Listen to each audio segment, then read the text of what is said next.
Salut à tous! Alors ma dernière vidéo a fait un peu réagir de ce que j'ai vu, mais je comprends, il n'y a pas de souci.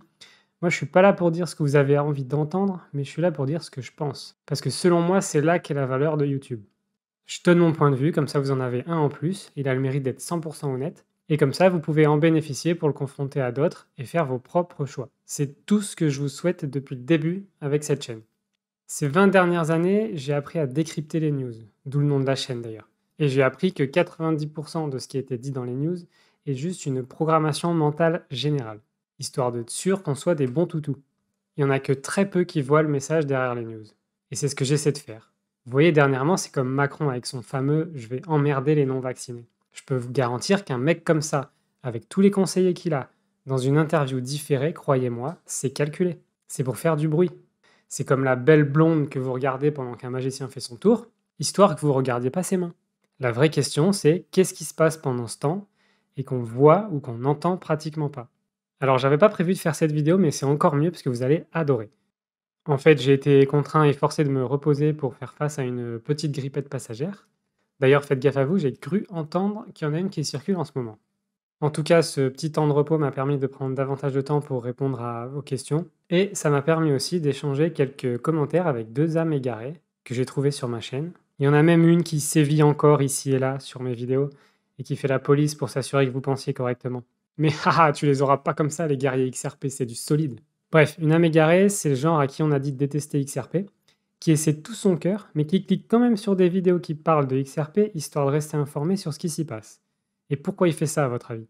Parce que si lui ne fait pas partie de ce succès, il veut s'assurer que les autres ne réussissent pas sans lui. C'est un classique. Et puis ça lui permet de garder un œil au cas où il faut rejoindre la fusée en cas de FOMO. C'est le cas classique du gars qui a tellement peur qu'on ait raison, qu'il préfère pas qu'on réussisse du tout, comme ça si on a raison, on n'en profitera pas non plus. Perso, j'aurais toujours beaucoup plus de respect pour celui qui y croit, qui en a depuis quelques années et qui a traversé ce qu'on a traversé, que la petite girouette qui critiquait et qui se jette dessus quand ça va briller. Bref, en tout cas, je l'en remercie parce que de son ignorance de la mécanique des marchés est née l'idée de cette vidéo. Donc, je vais vous parler aujourd'hui de market cap. Je vais casser un mythe qui traîne et dont, je sais pas pourquoi, mais 90% ont cette croyance. Et pourquoi il est davantage possible pour XRP de valoir 1000 euros ou même 10 000 euros ou plus que de ne jamais atteindre ces prix. Au fil de mes vidéos, vous en découvrirez un peu plus sur moi aussi. Aujourd'hui, je tenais à dire que je suis ingénieur en mathématiques et informatique. J'ai travaillé de longues années au développement d'algorithmes de trading automatisé. J'ai fait beaucoup de statistiques et j'ai aussi beaucoup appris en psychologie humaine. En fait, j'adore comprendre à la fois comment fonctionnent les systèmes, mais aussi les humains. Et en termes de finance, avoir de bonnes notions dans les deux est un vrai atout. J'en profite pour m'excuser auprès des pros Ether que je n'ai pas du tout voulu critiquer. Au contraire, j'ai énormément de gratitude pour les technologies que sont Bitcoin et Ethereum. Elles ont permis un changement de paradigme majeur qui est en cours et c'est génial. Je pense juste, et ça reste personnel, que ces deux technos sont dépassés aujourd'hui et qu'il faut aller de l'avant.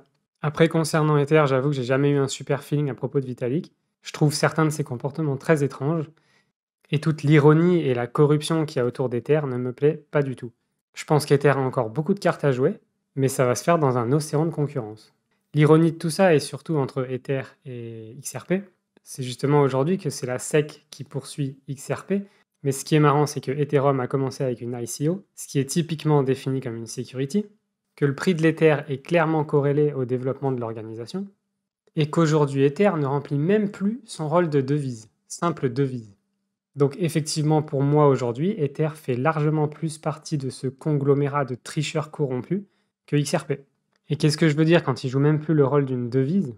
C'est justement ce que je vous ai fait écouter dans ma vidéo précédente, qui est le cas qu'a rencontré Vitalik justement dans son voyage. Imaginez que vous voulez acheter un croissant à 3,20 € à votre boulanger qui prend la crypto. Bon oui d'accord, c'est un gros croissant avec du chocolat et tout ça. Si vous passez par Ether, vous allez probablement le payer 3,20 € plus 5, 6 ou 7 € de frais. Alors peut-être que c'est un protocole de riche, mais je pense que payer 3 fois son croissant, c'est pas terrible. Je veux dire, aujourd'hui, même ma carte bleue, elle fait le boulot mieux que ça. Et ça, c'est une réalité. Maintenant, passez par XRP et vous paierez seulement un centième de centime la transaction. C'est-à-dire que vous paierez un centime de transaction toutes les 100 transactions, et ce, quel que soit le montant transféré. Et c'est pour ça que j'utilise XRP aujourd'hui pour faire mes paiements. C'est une vraie monnaie, c'est rapide, c'est sans frais, et c'est mieux que tout ce qui existe à ce jour.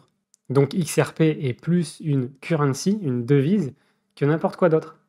Et c'est là toute l'ironie de la chose. Pourquoi la SEC a-t-elle choisi XRP et pas tout simplement Ethereum? Ou d'autres, hein? Bah, c'est là que ça devient fun. Bon alors maintenant vous allez aimer. C'est quoi le market cap? Eh bien le market cap, c'est un indicateur. C'est pas une donnée source, c'est un indicateur calculé comme le produit, c'est-à-dire la multiplication, du prix et de la quantité de jetons en circulation. C'est tout ce que c'est rien d'autre. C'est un indicateur, comme le RSI, la moyenne mobile ou d'autres. Le prix définit le market cap, ou le prix permet de calculer le market cap, mais pas l'inverse. Les seules vraies données, de toute façon, c'est le prix et le volume. Et écoutez bien ça, et c'est ce que personne ne comprend, le market cap n'est pas la quantité de valeur réelle qui a permis d'acheter les coins, ou la quantité de valeur qu'il y a dans le coin. C'est très loin d'être ça. Je vous explique. Donc à partir de là, ça va être nécessaire de savoir comment fonctionne un carnet d'ordre. Donc si vous ne savez pas comment fonctionne un carnet d'ordre, mettez pause et allez voir ma vidéo sur le carnet d'ordre. Je vous la mets en haut à droite. Comprendre le carnet d'ordre, c'est super important. Pas forcément quand vous achetez sur les gros caps, mais surtout sur les petits. Parce qu'un jour, quand vous ferez un achat de 1000 € d'une crypto à faible cap, et que vous en recevrez que pour 800 €, vous allez vous demander comment vous avez pu perdre cet argent. Mais en fait, vous ne l'aurez pas perdu. Vous aurez juste fait le choix d'acheter que pour 80% de ce que vous avez payé par méconnaissance du fonctionnement du carnet d'ordre. Alors oui, c'est important. Ok, donc maintenant que vous avez compris le carnet d'ordre, on y va. Alors, j'ai pris une capture d'écran du carnet d'ordre entre XRP et Euro, histoire que ça arrête de bouger, et vous allez comprendre ce que je veux vous dire. Donc déjà, le nombre de jetons XRP en circulation, il est de 47,61 milliards. Il y a énormément de gens qui pensent que si j'achète pour 1 milliard de XRP, alors le market cap va monter de 1 milliard. Donc imaginons j'achète pour 1 milliard de XRP, après mon opération, le market cap sera de 48 milliards,61. C'est ultra et archi faux. Et je vous le prouve. Donc maintenant que vous savez comment marche le carnet d'ordre, imaginons que je veux acheter simplement cette ligne. Bah pour faire ça, il me suffit, vu qu'au milieu c'est le volume, il me suffit d'acheter 5,5 XRP au prix de 0,68501. En fait, je peux même en acheter moins, mais pour l'exemple, c'est pas très grave.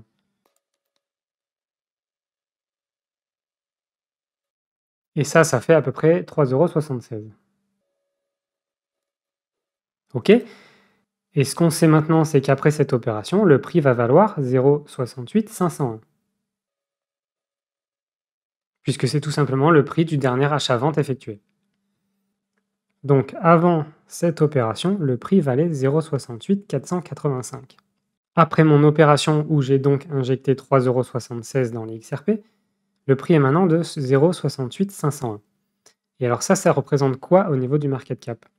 Donc comment on calcule l'augmentation de market cap? C'est tout simple, c'est la différence entre les deux prix multiplié par le nombre d'unités en circulation. Donc la différence de prix, c'est 0,68501 moins 0,68485, soit 0,0016. Ça, c'est la différence de prix qu'a généré mon opération. Et si je multiplie par 47,61 millions de jetons en circulation, milliards, pardon, ça fait 0,0076 milliards d'augmentation du market cap, ce qui fait 7,6 millions. Donc là, ce que ce calcul est en train de nous dire, c'est qu'en ayant acheté pour 3,76 € de XRP, j'ai un market cap qui va augmenter de 7,6 millions. Ça vous embouche un coin, hein? Alors maintenant, faisons un autre exemple. Et imaginons qu'on va dépiler beaucoup plus pour faire une plus grosse opération. Disons donc que j'achète des XRP pour dépiler jusque là. Alors je vais faire le calcul et couper la vidéo pendant ce temps, mais globalement ça revient à dépiler le carnet d'ordre jusqu'à mon deuxième trait bleu ici. C'est-à-dire 5,5 fois 0,68501 plus 6431 fois 0,68502, etc. jusqu'à 0,68531. Ok, donc dépiler tous ces ordres reviendrait à acheter pour à peu près 40 751 €. Ce qui fait passer le prix de 0,68 485 à 0,68 531. Quelle est la différence? Ça fait donc 0,00046 de différence de prix. Comme tout à l'heure, je multiplie par le nombre de jetons en circulation et ça fait 0,0219 milliards, soit 21,9 millions. Donc ici, mon dépilage pour un achat de 40 751 € verra mon market cap monter de 21,9 millions. Donc vous voyez bien que l'argent qui permet d'acheter les XRP n'a rien à voir avec l'augmentation du market cap. Et le market cap a une tendance naturelle à être beaucoup plus élevé que l'argent réel qui a été utilisé pour acheter la crypto. Donc finalement, qu'est-ce qui fait monter fort ou pas le prix d'une crypto? C'est l'espace qu'il y a entre les différents prix ici. Plus l'espace est grand et plus pour une même quantité réelle achetée, le market cap va exploser, puisque le prix va exploser aussi. Et plus l'écart entre ces prix est faible, moins le prix va bouger en fonction de ce que les gens achètent. Donc en fait, c'est cet effet d'accordéon. Plus les sauts entre les prix sont importants ici, et c'est ce qui se passe quand on est dans un FOMO, où tout le monde veut acheter, il y a tellement d'acheteurs et tellement de moins en moins de vendeurs que en fait, les prix ici vont s'écarter énormément. Et les prix s'écartant, pour des volumes similaires ici, le prix va s'envoler. Donc le market cap va s'envoler. Donc en résumé, si on a une courbe qui fait ça et d'un coup décolle, on a une sorte de FOMO, donc l'accordéon s'écarte, les prix s'écartent, et du coup les prix montent de plus en plus vite et le market cap explose. Et c'est pareil à la descente. Si derrière on retombe aussi vite, les prix vont exploser à la descente et ça va faire énormément descendre le market cap pour le même genre de volume inséré. Maintenant, là où ça peut changer des choses, c'est quand on va avoir une accélération vers le haut. Et ici, derrière, on va stabiliser, c'est-à-dire lent. Dans ce cas-là, on va garder cette explosion des prix, on va garder ce market cap super élevé, même si on n'a pas ajouté énormément de valeur réelle dans la crypto. C'est juste l'écartement des prix ici qui fait que le prix monte très vite et donc le market cap monte très vite. Mais ce n'est pas la valeur d'argent qu'on a injectée dans la crypto. Donc sur un schéma comme ça ici, non seulement on va monter en market cap très rapidement, et en plus on va le conserver, ce qui n'était pas le cas ici.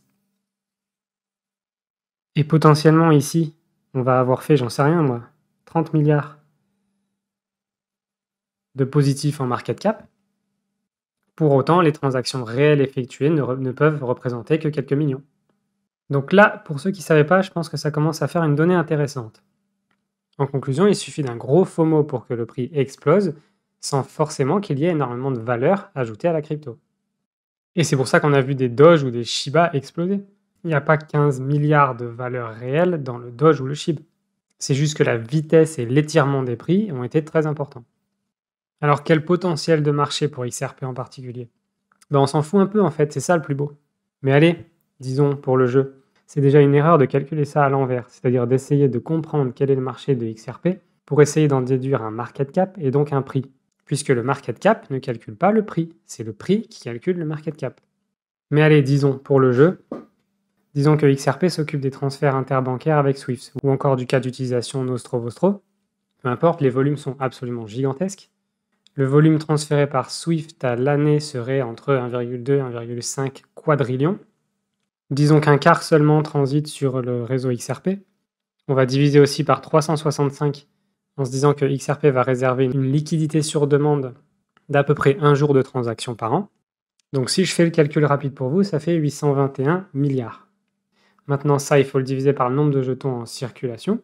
Disons la moitié, puisqu'ils ne vont pas utiliser tous les XRP juste pour Swift.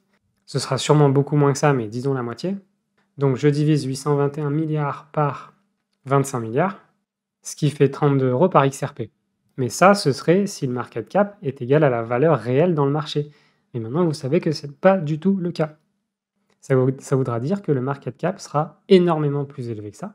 D'autant que si ça arrive, vous imaginez bien qu'entre-temps, on aura eu des FOMO dans tous les sens. Donc 32 € le XRP, ce serait un minimum sur un cas d'utilisation parmi de nombreux et en valeur réelle. Ajoutez les cas d'utilisation, les FOMO et le vrai market cap qui est difficile à définir, et vous êtes déjà entre 100 et 1000 par XRP. Et vous savez quoi? On s'en fout. Parce que c'est pas comme ça qu'est défini un prix, et particulièrement pour XRP. Mais cela étant dit, pour que le but ultime de XRP puisse voir le jour, et croyez-moi, vu les tentacules déployés, ça va arriver, il va falloir que XRP vale cher. Pourquoi? Pour que les baleines ne puissent pas influencer le prix du XRP pendant les transferts, par exemple. En fait, pour que le prix du XRP soit stabilisé.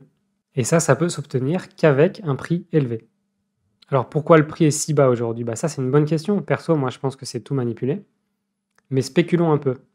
Regardez rien que ma vidéo précédente. Je démarre ma chaîne, je m'y attendais pas du tout. Et là, record de vues, record d'abonnements, record de temps d'écoute.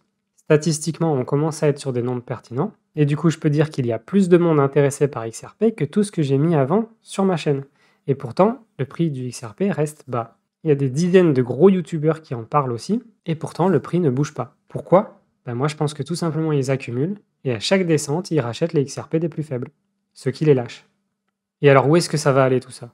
Au tout début de mes premiers pas en crypto, il y a plus de 5 ans, j'ai analysé les marchés et j'ai décidé d'acheter du XRP et du Doge. Mes deux premiers coins, ouais, XRP et Doge. Bon, j'ai revendu tous mes Doge après qu'Elon Musk en ait fait un casino coin, parce que ça m'intéresse pas de jouer à la roulette russe.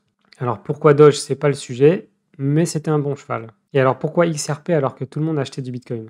Comme j'ai déjà dit dans une de mes vidéos, ça représentait la fin d'un changement et non simplement une étape comme le Bitcoin. Et il y avait une autre raison à ça. Deux en fait. Une quantité de jetons élevée, et pour moi ça correspond parfaitement au cas d'utilisation qu'on veut avoir avec XRP, et surtout la moitié en attente. À quoi pourrait bien servir cette réserve? Spéculons un peu. Les institutions pourraient tout simplement acheter les XRP bloqués en attente au prix de 10 000 $, ce qui aurait pour but instantanément de donner à XRP son prix de fonctionnement optimal. Et boum, le prix vaut 10 000 $. Ou alors via le fameux buyback. Pourquoi on parle de ce buyback? Parce que si à un moment donné, la Fed ou autre arrive à racheter à certaines personnes, et ça a été fait dans le passé avec l'or, en 1933 par exemple, si la Fed arrive à racheter à certaines personnes des XRP à 10 000 $, alors ça fait un prix d'achat-vente public du XRP à 10 000 $. Souvenez-vous qu'il faut juste qu'un acheteur et un vendeur soient d'accord pour que le prix change. Il y a plein d'options. Mais j'ai mieux, imaginons que, disons que sur les à peu près 50 milliards en circulation, les institutionnels en possèdent déjà de 25% ou 50%. Donc entre 10 et 20 milliards, ils les possèdent déjà et ils les ont achetés à 0,1 €. Voire beaucoup, beaucoup, beaucoup moins. Alors au moment où ils achètent les 50 milliards qui sont bloqués à 10 000 $ le XRP, non seulement ça fait grimper le prix à 10 000 $, ils gagnent des trillions avec tout ce qu'ils possédaient déjà et qu'ils ont acheté à 0,1 ou moins, et donc en une seule opération, ils rendent le XRP inabordable à tous, en tout cas pour spéculer, ils mettent le prix à son prix de fonctionnement nominal, et ils se font un max de blé. Rappelez-vous, on est dans le plus grand transfert de richesse de tous les temps. C'est du jamais vu. Alors quelques tours de passe-passe comme ce que je viens de vous montrer, c'est rien du tout pour eux. Et c'est sans compter le FOMO naturel qui va avoir lieu lorsque Ripple va gagner son procès. Et ne vous y trompez pas, s'ils le perdent, ce ne sera pas une mauvaise nouvelle, juste un contretemps, un moyen de secouer le prunier une dernière fois. Les médias nous manipulent tout le temps, ne l'oubliez pas. Le fondamental, la recherche, les preuves, il n'y a que ça de vrai. Ripple et XRP ne peuvent pas perdre, ils gagneront. Et puis il faut arrêter d'avoir l'impression que parce que Bitcoin est le roi encore maintenant, alors son market cap va être dur à dépasser ou qu'il est énorme. La capitalisation des cryptos est encore minuscule. Et beaucoup vont dépasser le Bitcoin. Ce qui va se passer est sans précédent. Tout est sans précédent en ce moment. Alors révisez vos scénarios et votre logique, parce qu'en plus, ce sera peut-être même pas logique. Allez, j'espère que vous avez appris des choses. Je vous laisse là-dessus, je continue à me reposer un peu et je vous dis à très vite.